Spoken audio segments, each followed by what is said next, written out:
Hello everyone and welcome to Nitro Talk. Doing things a little bit differently today. Yesterday I had posted a photograph of the sleeve that some people think looks horrible, which I agree, and some people think doesn't look too bad. Some people have pointed out that it would not affect the performance of the engine that much, and they're kind of right. For the most part, they're right. The engine did run great. Idle, it started easily. I had a nice low idle, good bottom end. But like I had said, I had posted an update on Facebook to the photograph. You start to get up the high RPM, around 25, 27,000 RPM, it just shut off. Not shut off, just wouldn't, it stopped gaining RPM. It just would not, it didn't have long legs, let's put it that way. So, another thing I had said about that engine was, this has been a couple years ago. Now, even though I had no intention on making YouTube videos at the time, I wanted to, I knew that this was something that I needed to document. So at the time, I took plenty of pictures, as I always take plenty of pictures of my stuff, but I did take a little video showing the engine. So I'm going to play that video for you real quick. I got the phone set up on my computer because I have done no editing to any of my videos yet. I'm just figuring this out. I've never edited video. It's something I'm going to have to learn, and I'm going to do that. But for the time being, this is the setup I got. I wanted to show you guys this video, and I figured this way at least I could do that. So, well, before we show the video though, let's pull up a couple more pictures of the engine. Now this is the very first thing that I saw when I pulled the engine out of the box and started to disassemble it. As soon as I pulled the head off, I looked down and I saw that little metal shaving right there, as you can see. So that was the first thing that greeted me. And then the inside of the cooling head, which you'll see in the video here, is ridiculous. Let's take a look at a couple more pictures. Though I believe this is the one that I posted on Facebook yesterday.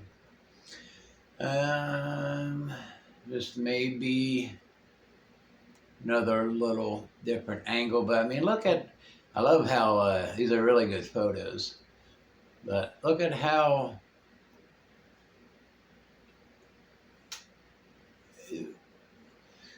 yeah, air will flow through that port just fine, apparently. I mean, it won't be guided in the proper direction very well, but it will go through that port, yeah. But those of us who love these engines, and one of the things we love about them is the fine craftsmanship and workmanship on the high quality fine engines, this just breaks our heart looking at this. It's not supposed to look like this. It's supposed to be so much smoother. Like I had said in my update, I believe that these parts were never intended to go out of the shop. This is like the first day of a new trainee. This is what they handed him, and this is what they did. And this sleeve was supposed to be recycled, but someone pulled it out of a bin with a bunch of other parts, threw it together, and sold some engines on eBay. That's what I believe happened. Take another peek here. I guess is the other side of the sleeve. I mean, there's nothing good to look at on the sleeve. It's just shoddy workmanship wherever you look. And you can even kind of see through to the inside of the sleeve on the other side. All right, so let's go ahead and play this video, and then we'll wrap it up. This is the JS Racing Insane 5 Tuned Edition.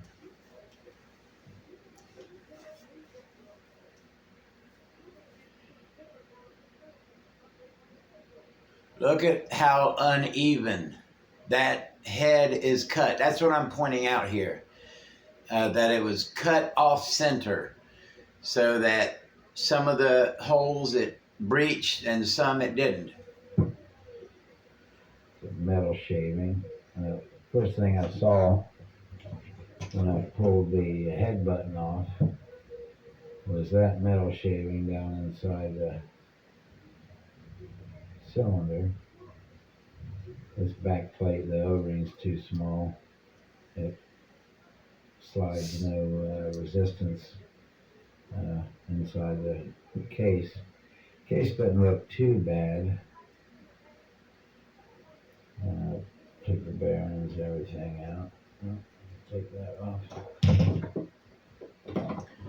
I set the camera down for a second here. You know, again, I'm not a professional, certainly at this time. A nice Huddy bearing puller. Is it Huddy or Huddy? What do you say? By far is this sleeve. This thing is horrendous. Kind of hard to see. But this engine was disassembled brand new. You know, this is how it came. You can see all the edges are nicked up. Cuts are not clean whatsoever. The crank is ramped, but it's a little overfilled, kind of lumpy. Cuts aren't bad on the crank, not too bad. And bearings are unmarked, cheap, look alright, but won't last super long. Carburetor was put together with no lube on the O-rings, which, as you can see, caused them to bunch up, and now they're at. I'm pausing this for a second. This may be what turned me into an O-ring lubricating freak. One of the first things I do when I pull a new engine out is disassemble the carb and lubricate the O-rings with Molykote. That's what I put on all of my rubber, nitro related and engine related stuff. It keeps the O-rings nice and lubricated, and it keeps them from bunching up and doing stuff like that. These were put in bone dry, which is what damaged these O-rings. Let me get back to the video. We replaced or screwed. This is a high-end needle. All gnarred up, rent. Mid-speed actually looks okay. Needs lube though. And carb body, not too bad. Had a lump of glue on the front. I'll have to touch up. Insulator, 8mm been sharing.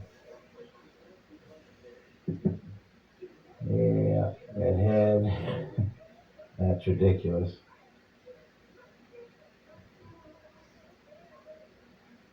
Way off center. And rubber boot instead of silicone. I don't like. And this the slide appears to be coated. Looks decent. Oh yeah, this crank inside you can see that big nick line right there. Just nothing smooth. I'm gonna yeah, uneven. I'm gonna take and smooth everything out by hand and see how she runs. Piston. See, we got some scoring. This is, and I never, before it came out of the box, I opened it up, I never turned the crank. Piston was in the same position it was in when it arrived. You can see the scoring. The inside of the sleeve is not smooth at all. And you can see there's nicks on the top of that port. Yeah, and it just looks like that.